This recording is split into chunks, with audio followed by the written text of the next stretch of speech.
कर रहे हैं। सर 20 फरवरी, 3 अप्रैल और 30 अप्रैल 3-3 कॉल हैं, लेकिन उसके बावजूद भी कोई सुनवाई नहीं है। कारण क्या है? नहीं, सुनवाई है कि नहीं है ये अभी पब्लिकली ओपन नहीं हुआ है, लेकिन सरकार की कुर्सी हिली हुई है।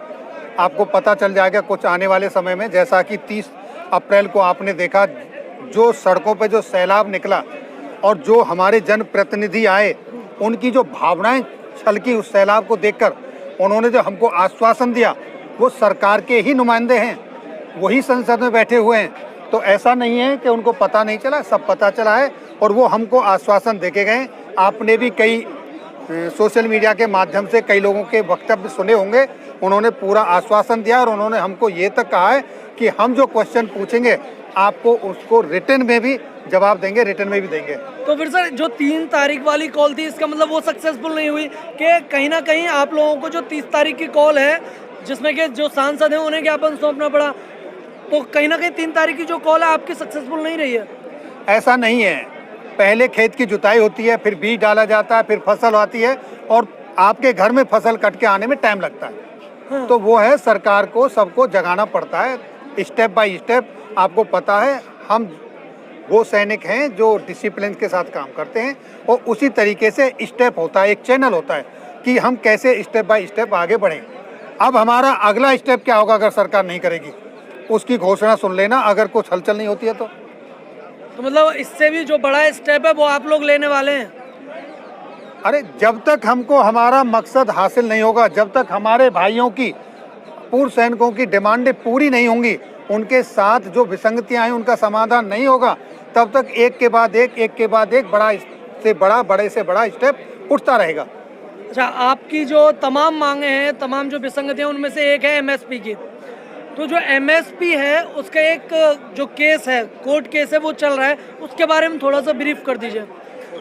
कोर्ट केस आज दिल्ली हाई कोर्ट में हियरिंग थी। हाँ। आज हम वहां खुद गए थे, हमारे साथ हमारे एडवोकेट अशोक यादव जी हैं, साथ गए थे। लेकिन आज हमारी तारीख सुनवाई नहीं हुई। हमको समर वैकेशन के बाद आगे की तारीख मिल गई है, उसके बारे में डिटेल में मैं फिर कभी आपको बताऊंगा क्या क्या हुआ। लेकिन अभी फिलहाल ये है कि हमको उसमें अगली तारीख मिल गई है।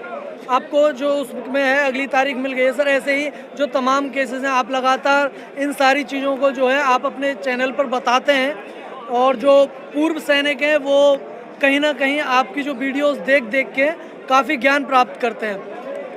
सर एमएसपी मतलब यही जो वो है, इसमें ऐसे काफ़ी जो लंबे केसेस हैं वो चलते रहते हैं, तो इन सभी चीज़ों के लिए केसेस क्यों नहीं डालते हैं आप? जो ये जो विसंगतियाँ हैं, अगर वहाँ पे केस डाल देंगे, वहाँ पे तारीखें आती रहेंगी, जल्दी काम हो जाएगा। आपको पता है कोर्ट से जल्दी काम होता है? कोर्ट से जल्दी काम नहीं होता है। हाँ। जल्दी काम होता है जनमत से। जल्दी काम होता है सरकार के पास से। हाँ। कोर्ट में कब जाता है आदमी? जब सब जगह से रास्ते रुक जाते हैं। हाँ। अभी हमारे रास्ते थोड़ी रुके, रास्ते खुले हुए हैं। अब जनमत है, जनता है, जिस तरीके से रोडों पे जनता निकली है, पहले हम अपने जनप्रतिनिधियों से, अपनी सरकार से, इनसे बात करेंगे। जब यहाँ हल नहीं होगा, कोर्ट तो लास्ट का ऑप्शन है। आप किस तरीके से कोर्ट में हमको उलझाना चाहते हो? ऐसा क्यों मोटिवेट कर रहे हो? क्या आपके पास कोई ऐसी गवर्नमेंट की तरफ से कोई ऐसी फीडबैक तो नहीं है कि इनको इधर डाइवर्ट कर दो? नहीं सर, मेरे पास ऐसा कुछ नहीं है, लेकिन आप बोल रहे हैं, मतलब आपके ही जो जैसे फौजी हैं उनमें से काफ़ी लोग हैं जो चाहते हैं कि ये जो केसेस हैं वो कोर्ट में चले जाएं, वहाँ पर केसेस हैं वो चलते रहेंगे और वहाँ पे जाके ये जो है सुलझा दिया जाए। आपके ही फौजी भाई हैं जो ऐसा बोलते हैं। शायद वो आपसे या किसी और से प्रभावित होंगे, ऐसा कुछ नहीं है। पहले हम अपने जो संवैधानिक सरकारें हैं, पहले हम उनसे मांग करेंगे।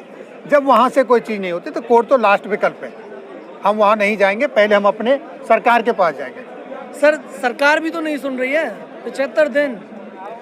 अभी आपको बताया ना, वो सारे सरकार के ही नुमाइंदे थे जिन्होंने ज्ञापन लिए हैं। उन्होंने हमको बड़ा आश्वासन दिया है। आपने ये चीज़ देखी होगी सोशल मीडिया पे, वो सरकार के ही नुमाइंदे हैं। उन्होंने कहा है, आप ऐसे नहीं कह सकते सरकार नहीं सुन रही। सरकार सुन रही है, सरकार, और सरकार आगे देखना, रिजल्ट भी निकल के आएगा आपके सामने। अच्छा, इस धरने को खत्म करने के लिए जो है बार बार कोशिशें हैं वो की जाती हैं, जैसा कि आप जिक्र कर रहे हैं। ऐसी ही एक कोशिश है कि जो प्रधानमंत्री नरेंद्र मोदी का जो मन की बात का एपिसोड है, वो शायद आपको इन्फॉर्मेशन होगी, वो जो है पूर्व सैनिकों के जो ग्रुप्स हैं, व्हाट्सएप ग्रुप्स हैं, उनमें फैलाया जा रहा है। 100वां एपिसोड कह के। नहीं, 100वां एपिसोड नहीं, वो मन की बात का आठवां एपिसोड था और उन्होंने क्लियर कट कहा है कि ये मेरे मन की आवाज़ है, दिल की आवाज़ है, कोई राजनीतिक वो नहीं है। और आपने सुना होगा किस तरीके से उन्होंने कहा है। और अब शायद हो सकता है उनको दोबारा एक एपिसोड और भी आएगा। इसके बाद जब वो जनमत देख रहे हैं, पब्लिक को देख रहे हैं, लोग निकल के आ रहे हैं, उनको पता चल रहा है ऐसी विसंगतियाँ हुई हैं, तो हो सकता है उसके ऊपर चर्चा चल रही होगी और निकल के आएगा रिजल्ट आपके सामने। तो इस तरीके की जो कोशिश है वो कौन कर रहा है कि जो पूर्व सैनिक है उनके जो ग्रुप्स हैं उनमें इस तरीके का मैसेज जो है फॉरवर्ड करना, उनमें भेजने के बाद में जो है कि जो 8वां एपिसोड है उसे 100वां बोला जा रहा है, जो कि लेटेस्ट एपिसोड है। ऐसा होता है, देखिए पांचों उंगली एक बराबर नहीं होती जी, और घर में भी सबका मत एक जैसा नहीं होता है। किसी का मत भिन्न होता है, कोई पॉलिटिकली मोटिवेटेड होता है, कोई किसी चीज़ को डिरेल भी करना चाहते हैं, तो ऐसा होता है। कुछ लोग होते हैं घर में भी खटकते हैं, एक आध कोई होगा तो उससे कोई फर्क नहीं पड़ता। अच्छा, आप ये मानते हैं कि ये जो है आंदोलन को कमजोर करने की एक साजिश है? हो सकता है, लेकिन इससे कोई फर्क नहीं पड़ने वाला है। आप ऐसे ही एकत्र रहेंगे? एकत्र हैं, एकत्र रहे थे और भविष्य में भी रहेंगे। हमारा एकता, हमारी यूनियन, हमारा अनुशासन ही तो हमारी ताकत है। सैनिक एकता जिंदाबाद, सैनिक एकता जिंदाबाद, सैनिक एकता जिंदाबाद। संसद के कानों तक गूंज जाती है आवाज, बस एक आवाज निकालने की जरूरत होती है। इतनी बड़ी एकता होती है, एक दो जयचंद तो कहीं भी निकल के आ जाते हैं, कोई फर्क नहीं पड़ता। आप जो है, जो आपसे अलग राय रखता है आप उसे जयचंद बोल देंगे? नहीं, मुझसे अलग राय नहीं रखता, जो मेजोरिटी से अलग जाता है वही जयचंद होता है। जयचंद कौन होता है? जो समाज को छोड़ के अलग जाता है, जो समाज को तोड़ता है, जो अपनों को छोड़ता है, वही तो जयचंद होता है।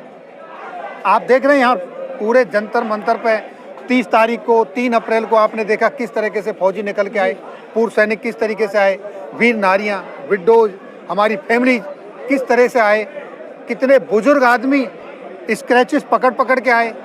तो ये क्या है? यही तो है एकता। अब उनमें से एक दो निकल गया, आप उसको महत्व ना दें, ऐसी चीज़ों को तो इग्नोर कर देना चाहिए। सर, आप इग्नोर करने की बात कर रहे हैं, वहीं पे जो एक मैं आपको याद दिलाना चाहूँगा 12 मार्च, उसमें भी जो काफ़ी पूर्व सैनिक थे वो इकट्ठे हुए थे, उसके बारे में क्या बोलेंगे? क्या इतनी सारी संख्या में जो पूर्व सैनिक इकट्ठे हुए थे 12 मार्च को, वो सारे के सारे जयचंद हैं या फिर उन्हें बहकाया गया है?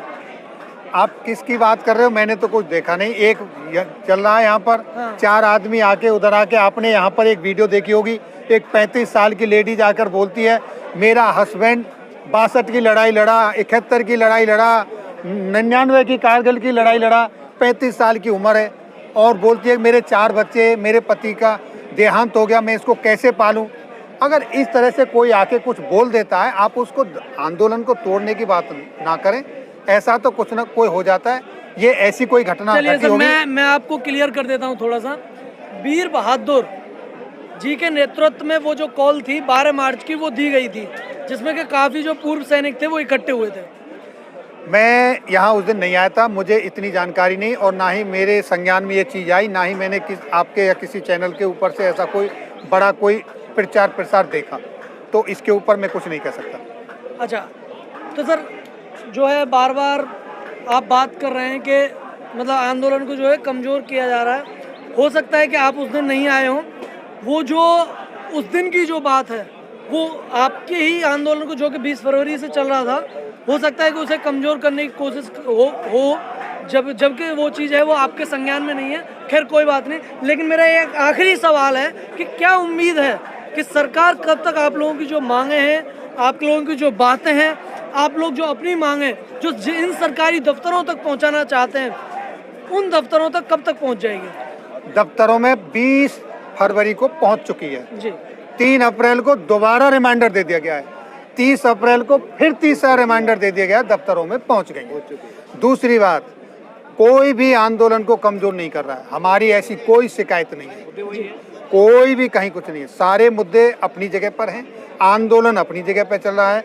30 अप्रैल को जन सैलाब आपने देखा होगा, मौसम खराब होने के बावजूद भी किस तरीके से रोडों पे लोग निकल कर आए। कहाँ आपको लग रहा है कि आंदोलन कमजोर पड़ रहा है? कौन कह रहा है कि आंदोलन कमजोर पड़ रहा है?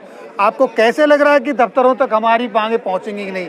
दफ्तर चल के हमारे पास आ रहे हैं, उन दफ्तरों पे बैठे हुए लोग, जनप्रतिनिधि हमारे पास आ रहे हैं ज्ञापन लेने के लिए। आप कैसी बात कर रहे हो? अरे वो हमसे आश्वासन देकर जा रहे हैं, हम आपकी मांगे मंच पर रखेंगे, ले जा रहे हैं। हमारा आंदोलन सही तरीके से और बड़ी मजबूती से सही दिशा में चल रहा है। अच्छा, आप लोग यहाँ से कब उठने वाले हैं? सरकार भी परेशान है, जैसा कि आप कह रहे हैं कि आप यहाँ पर बैठे हुए हैं, सरकार परेशान है, तो आप यहाँ से उठ जाइए। कब उठेंगे? सरकार को भी राहत मिलेगी जब वो हमारी समस्याओं का समाधान कर देगी और हम भी अपने घर जाएंगे। हमारी जो विसंगतियां जब वो दूर हो जाएंगी, जब हम यहाँ से उठ जाएंगे। मतलब जब कभी भी जो है आपकी जो विसंगतियां हैं, जैसे ही वो दूर हो जाएंगी, आप घर चले जाएंगे। बच्चे को भी ना कोई जॉब पाने के लिए 12 साल पढ़ना पड़ता है, फिर डिप्लोमा करना पड़ता है, कई स्टेप जाते तब जाके जॉब मिलता है। तो हमको भी कई मंजिलें, कई टेस्ट देने पड़ रहे हैं। बिल्कुल, और देंगे, जितने सरकार एग्जाम लेगी उतने देंगे, लेकिन उठेंगे जब सरकार हमारी विसंगतियों का समाधान निकाल देगी। चलिए, ये थे लोकेन सिंह तालान जी, जिन्होंने के काफ़ी बेबाकी से जो है तमाम जो चीज़ें हैं वो बताई हैं, चाहे वो MSPO जिसका कि कोर्ट केस है वो वहाँ पर चल रहा है। और ये चार्ट में भी देख लेना, ये है सिपाही सार का है, इसमें सर्विस ओल्ड बेसिक और न्यू बेसिक दिया हुआ है। सिपाही का कितना बेसिक है देखेंगे अभी हम। सिपाही का आकर 15 साल से लेकर 17 साल के लिए जो ओल्ड बेसिक बन रहा था 16,663 था। उसके बाद ओल्ड बेसिक 17 साल 6 महीने से लेकर 18 साल तक 17,214 था। उसका बाद 18 ईयर 6 मंथ से लेकर 19 ईयर्स तक 17,432। उसका बाद 19 ईयर 6 मंथ तक 17,669। ये चारों सर्विस को मिलाकर एक ही बेसिक कर दिया न्यू में। OROP 2 में आकर एक ही बेसिक कर दिया।